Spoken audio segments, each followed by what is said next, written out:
in the previous lecture we have studied the four basic physiological mechanisms that were involved in combating, that were involved in compensating, that were trying to overcome the heart failure.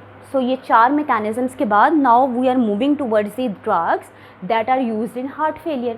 भाई heart failure के अंदर different drug classes इस्तेमाल करते हैं जो आप last lecture में पढ़ चुके हैं, बट अब नाउ इट्स टाइम कि आप इनको डिटेल में स्टडी करें. सो फर्स्ट ड्रग क्लास जो आपको स्टडी करनी है, this is the ACE inhibitors. So अब the question is what is ACE? That is angiotensin converting enzyme. ठीक है, एंजियोटेंसिन कन्वर्टिंग एंजाइम इनहिबिटर्स आपके पास एक ड्रग क्लास है जो कि आप हार्ट फेलियर के पेशेंट्स के अंदर यूज़ करेंगे. सो भाई ये एस इन्वॉल्व कहाँ है? यू ऑलरेडी नो कि रास में इन्वॉल्व है. व्हाट इज़ रास?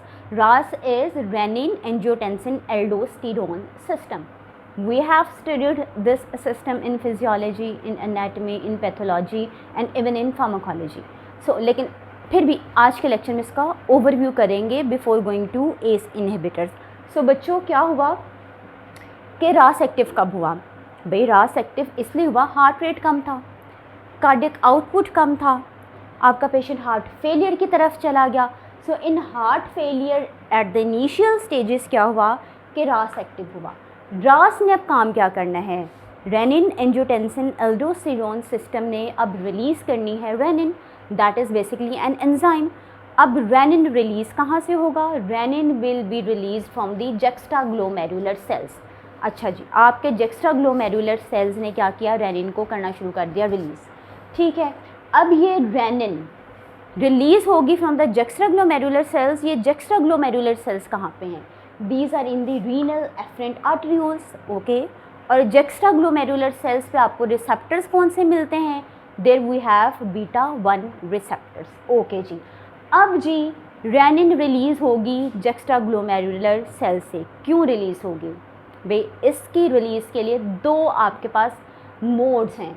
ठीक है, it will be released due to two reasons. The first reason is whenever, देखो कार्डियक आउटपुट कम हुआ, किडनी की तरफ ब्लड कम गया, so it means there is diminished, there is decreased renal perfusion या डिक्रीज आर्टीरियल प्रेशर कह लो.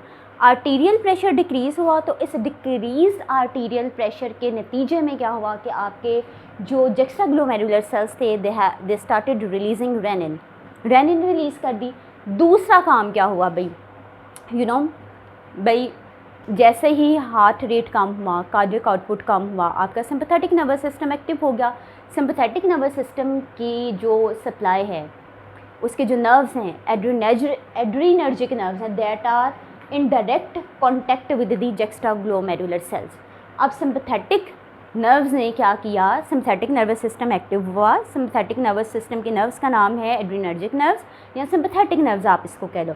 Sympathetic nerves ने जी आफ्टर एक्टिवेशन रिलीज़ के कैटेकोलामिन्स, यू नो कैटेकोलामिन्स की दो मेन एग्जांपल्स जो हम लोग यूजुअली डिस्कस करते हैं, that is the epinephrine, norepinephrine. जी अब कैटेकोलामिन्स ने क्या किया? जुक्सटाग्लोमेरुलर सेल्स पे उसे मिले बीटा 1 रिसेप्टर्स. बीटा 1 रिसेप्टर्स को आपके इस कैटेकोलामिन्स ने क्या किया? एक्टिव किया. एक्टिव करने के बाद क्या कर दिया जी? इन्होंने रिलीज़ कर दी, जुक्सटाग्लोमेरुलर सेल्स ने रिलीज़ कर दी रेनिन. अच्छा,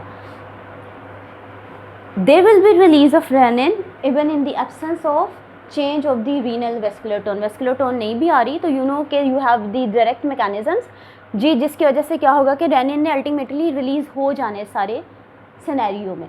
सो बच्चों ये थोड़ा सा कॉन्सेप्ट आ गया रेनिन का. अच्छा, यहाँ पे मेरे जहन में क्वेश्चन आता है, okay I am talking about rennin.